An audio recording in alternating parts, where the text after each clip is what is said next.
लिट्टी का मजा तो भैया तब आवेला जब ओकरा में होखेला चोखा, और आईपीएल का मजा तब होला धुरंधर जब ओकरा में लगी छक्का और चौका।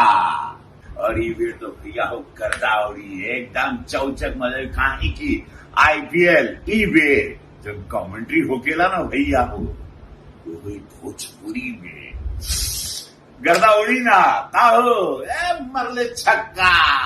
भैया हो माई हो बहन हो नहले पे तहला जब बेहतरीन एंगल बा वो जियो सिनेमा के हर एंगल शॉट से देखबा, जैसे कि सिराज की हट डिलीवरी, रोहितवा के सेंटर शॉट पड़ांग से मारी हो, सोचा घर करता होगी देखबा कुल अपने एंगल से डिजिटल।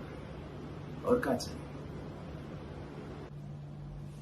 जिंदगी झंड बा फिर भी घमंड बा, काहे की टाटा आईपीएल के जलवा भोजपुरी में बुलंद बा। टाटा से जुड़ी हमारा संग और देखी आईपीएल जियो सिनेमा पर 31 मार्च से 31 मार्च हो भैया।